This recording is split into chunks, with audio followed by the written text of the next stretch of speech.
Dai, can you hear us? Yes. Oh my gosh, Awesome. that's perfect.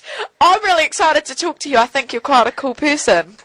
Oh, why, thank you very much. I haven't met you properly, but I think you're pretty cool. Oh, thank you. Too much. To be honest, I can tell by the tone of your voice, you sound pretty cool. Oh, thank you. So nice. So We could have tapas together, definitely. all right. Yeah, let's sort that out. Now, I must say, I did say tapas because it's the perfect food to have with someone you may not have spent a lot of time with. yeah, True. you can tell a lot. So you can pull it early, or you can keep going all night. Yeah. Good. It sounds like a plan. I'm keen. When did you know you were funny? That's an interesting one actually, because I'd have to say 5. Like I don't quite know what I did, but I can remember that I made people laugh when I was 5 years old, and it was an addictive feeling. And then I always seemed to muck around and crack people up from there. Yeah. Awesome. Yeah. You know when you know, you know. So did you always see yourself doing comedy? I always really sort of wanted to, but I didn't know, because it's such a weird job. Yeah. Like, it's not something that you sort of study for and then you move in and then you can sort of move up some sort of path. Mm-hmm. So it's such a gamble to actually be able to make a living out of. So I always sort of wanted to, and I think that's where my focus was. Yeah. And then once I saw it sort of happening, I just busted my ass and I've sort of been working really hard ever since to make sure it stays that way, because now I've got the pressure of got a wife, kid, and paying a bloody mortgage off. Yeah. I've got to make it work. Yeah. and it's going really well, which is awesome, and loving it. Yeah, that's awesome. So if you weren't doing comedy, what do you think you would be doing? I'm guessing I would be a rural postman. Ah, yes. My choice. What? Just because I love the idea of it. Like, I spend a lot of time in small towns, and I love being by the beach and stuff. And the last place I was staying, I saw this rural postman, and he looked so happy. Yeah. He's just you're peddling around, you're nuffling through people's mail. Yeah. You know far more about them than anyone else does. Yeah. Fresh air and exercise. Also, you know you know everyone. Yeah. So when you go to you go to your local and sit down on a Friday night, you sort of you know everyone. People like you because you're bringing them their goodies that they bought from Trade Mate. That's beautiful. It's beautiful. Yeah, now and you have to pay extra for rural, so you know. Yeah, exactly. So I wonder if does the postman get a cheesy $5? Yeah. I don't reckon he does. I'll take some of that. Yeah. So you have your new DVD coming out, Adapt or Die.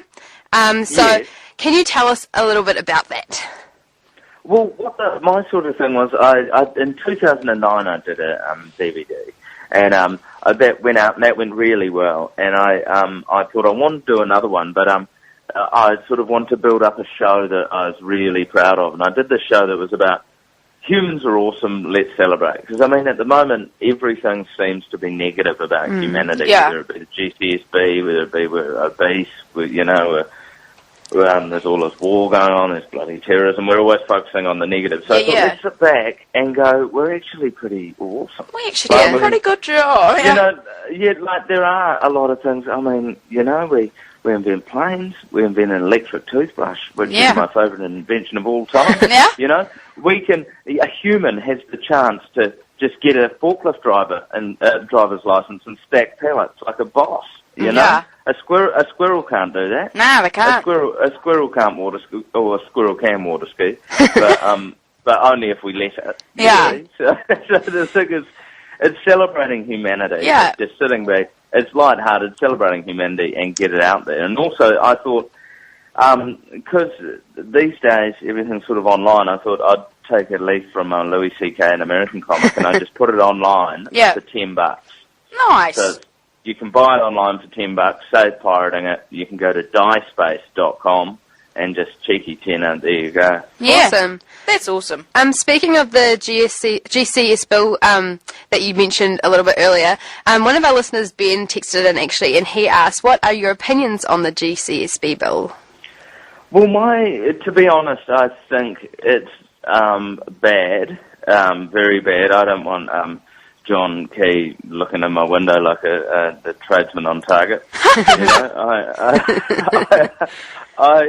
I just think that it's necessarily. I see the means behind it. Yeah. That with the world of terrorism and so forth, that people do need to take measures and do need to look at stuff. But I think it's just another sort of brick in the Jenga wall that is eroding our sort of civil rights slowly. Yeah. And it's that thing of, it's just another thing that happens, and then all of a sudden people know so much about you. But I think also, if people are online, nothing you do online is private anyway. Like, I think people have a fake sense of security online anyway. Like your ISP and all that, they know everything you're looking at. They know all your emails, your Vodafone or Telecom, they keep all your text messages, so that happens anyway. But it does worry me, and the stuff that came out from Edward Snowden, that America is paying for Britain's one and could be paying for our one, I think that's scary. That worries me.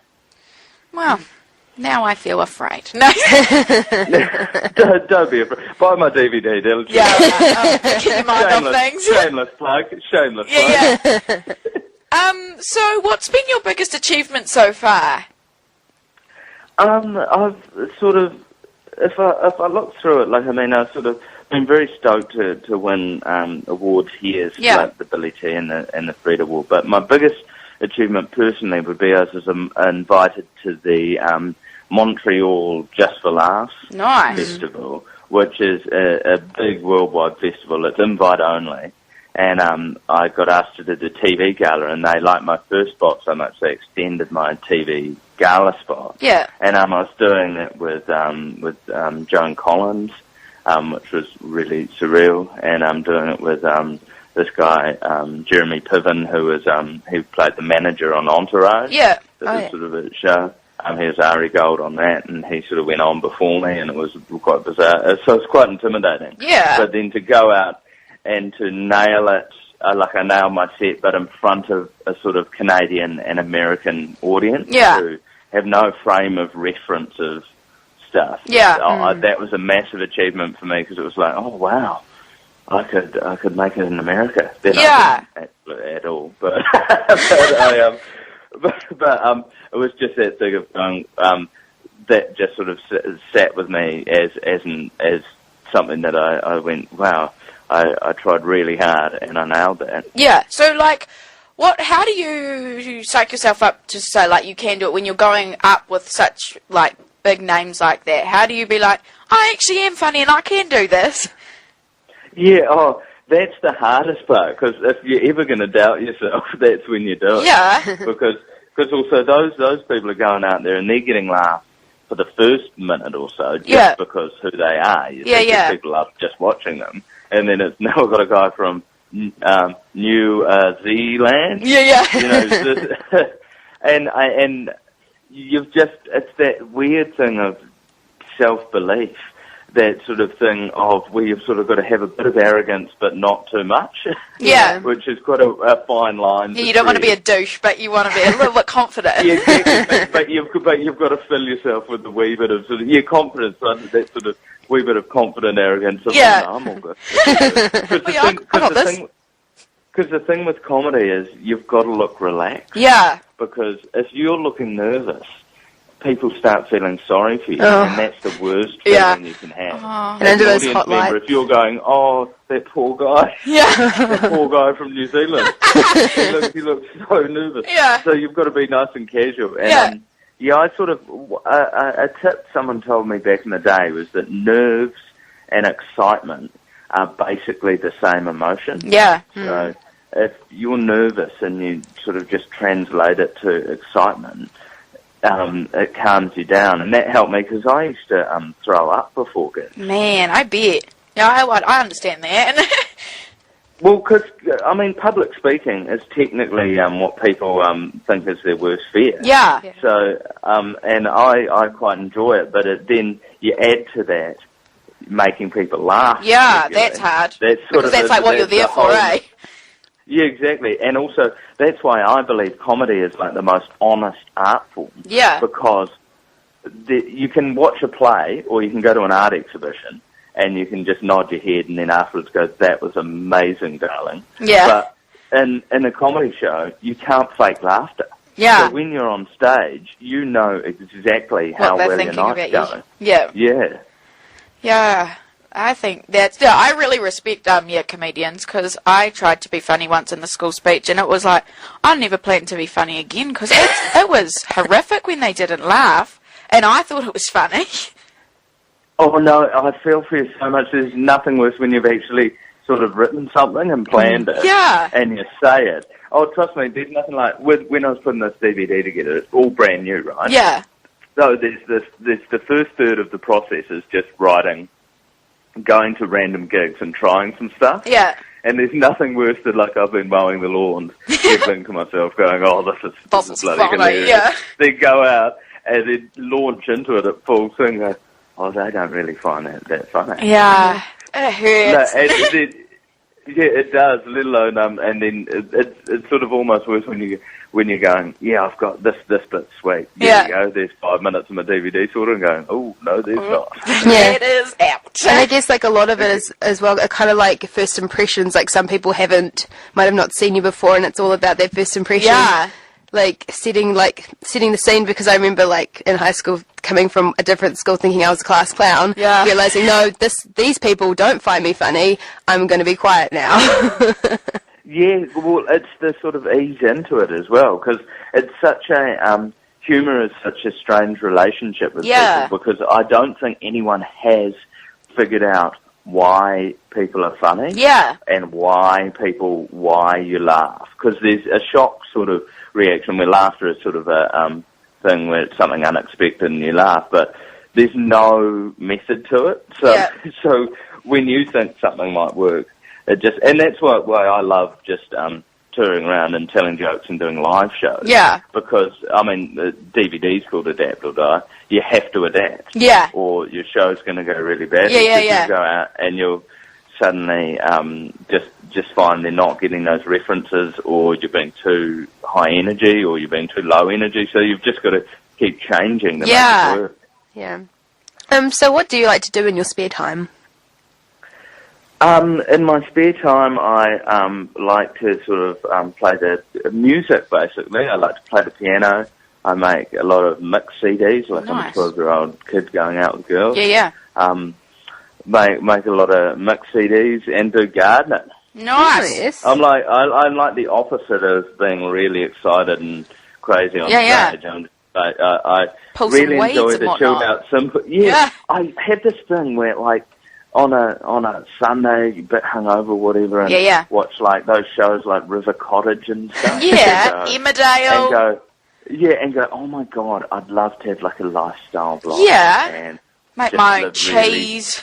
Live really simply. Make some elderflower champagne for my neighbours. You know, grow all my produce. Live off the earth. Never happened. So I have these sort of moments of then when I have time. Yeah, I'll get into that. I'll build a little garden box. I'll put some fences up. Growing my own herd. Not herd. My own herd. Yeah. No, but I think it does make you feel a bit better. You're like, yes, this is my work. I have crafted this. I am God to these plants. Then you realise how absolutely unachievable it is. Yeah. And then your tomatoes don't grow in. Hey, tomatoes can get stuffed, to be honest. Like, I try and grow them every They're year. not easy, man. But everyone goes, oh, you're just so easy. They're a lot harder because they get bloody blight, and they're all... I know, they go from nothing to enormous. And then if you leave them for a bit, it's too late. Oh, it's a nightmare. Bane of my summer. Nah. I reckon carrots are fun because you're like, oh, look, there they are. There they are. Yeah, but carrots are a nice surprise. Very lovely surprise. So our listener Ben, he also texted in and said he had a dream about you last night, and you taught him how to ollie, like on a skateboard, and he wants to know if you can ollie. Yes, I can. Boom, the dream is real, Ben. No, I was quite a little skateboarder when I was young. Yeah. Ollie, kickflip. Tell Ben I can also. Best trick I could do was an impossible down 4 stairs. I don't know what that is, but it sounds pretty intense. It was pretty intense. I hurt myself ridiculously a lot of times. Yeah. And then about 2 years later, I went, yeah, slamming into concrete regularly is not my thing. I don't think this is the path I want to take. Yeah, I might do something a bit more casual. Yeah. No, that's probably a good call. Good call. So who inspires you, or your shows, or just you in general? It sort of varies. At the moment, it's Louis C.K. Yeah, it's hilarious. Who's hilarious, and I took a leaf out of him with sort of doing this download option for my DVD. So where he put his up $5, I sort of chucked mine up to $10. Yeah. And, I'll be better than you. yeah, I mean, well, he's working in American dollars. Yeah. So it basically is $10. Yeah. So yeah, I like him just because he's a really good example of how you can talk about any topic. Yeah. But as long as it is honestly funny, it's fine. Yep. And I love him back in the day. Like when I was growing up, I used to love Eddie Murphy as a comic. Yeah. His first 2 DVDs are amazing. And to be honest, it's sort of, in terms of inspiration, it changes around. I just like going and watching comedy and seeing like fresh new cats come out, and people who might not think they're funny just have a laugh. Yeah. Now that's awesome. So you were saying before how you make like mix CDs and stuff. Who are your favourite artists or like bands? It varies a lot. Like of all time, Yeah. up there, I've been thinking about this because there's nothing more stressful than going away for a long time and making playlists. Mm-hmm. Well, not stressful, but when you go, oh God, I just want to make music because I'm going away with some friends. I'm the one in charge of putting the iPod on. I don't want a dumb song to come. So judgmental. You know that's like I think that's one of the ballsiest things you can do, is put your iPod on shuffle. Yeah. Friends, you're like, yeah, unless you've completely groomed it. Yeah. Fine.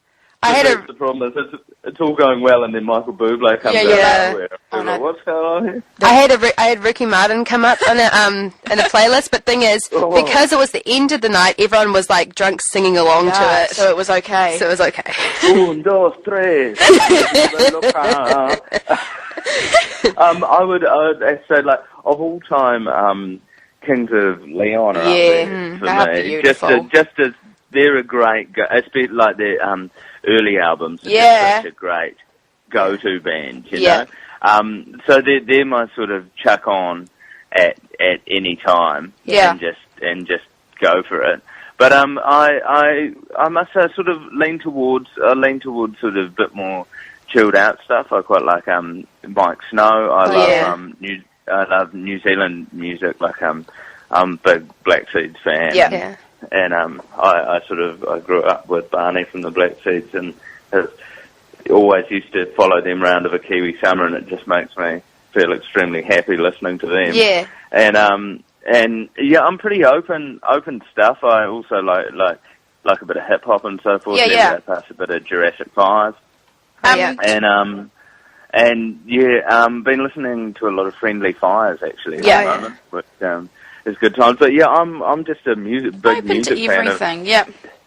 Yeah, because why not? I find definitely. it weird when people box themselves into a genre and go, from the second I wake up to the second I go to bed, it's dubstep or nothing. Okay. Yeah.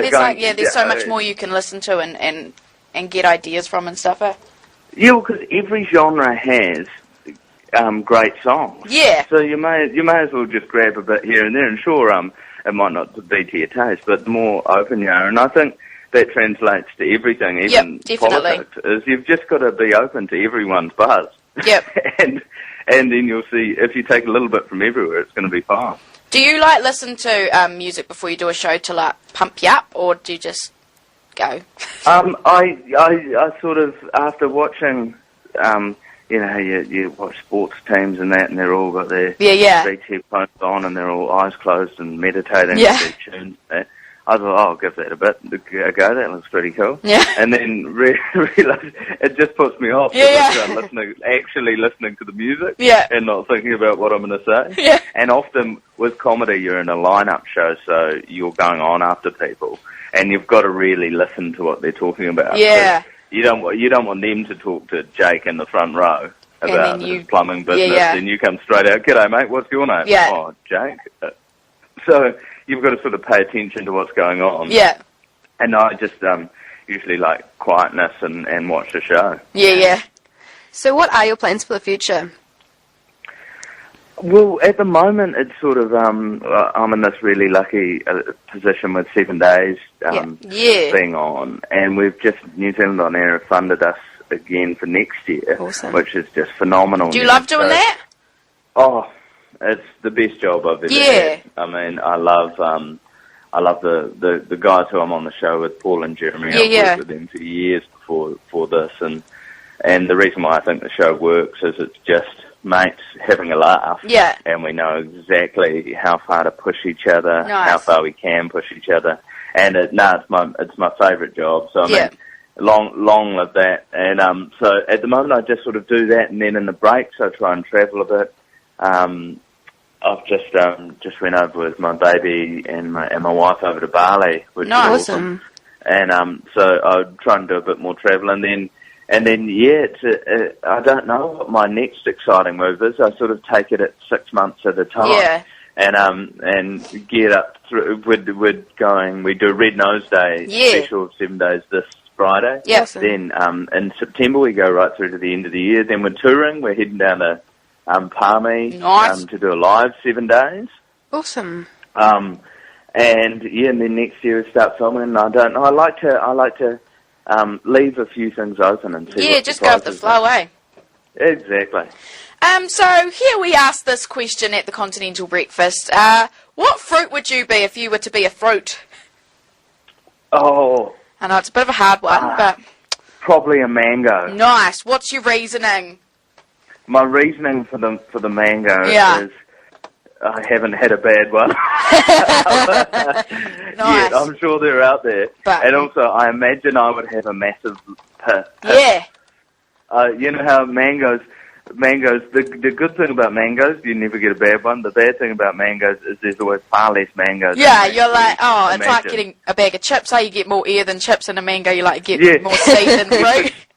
You've just got to, it always freaks me out when people go, just cut the cheeks off. You know, the cheeks of the mango off, and then there's only a small amount of mango. Yeah.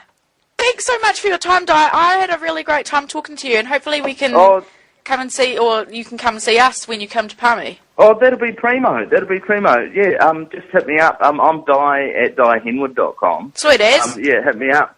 Send me an email, and I'll get in touch with you guys when we're down there. It'd be great. Thanks very much for the interview. Hangout. No problem. I've even lined up... hang. Yeah, man. We'll get a handshake and everything going. Oh, hell yeah. Hey, thanks. Cheers, Abi and Sara. Thanks so much for your time, Dai. Bye. Bye.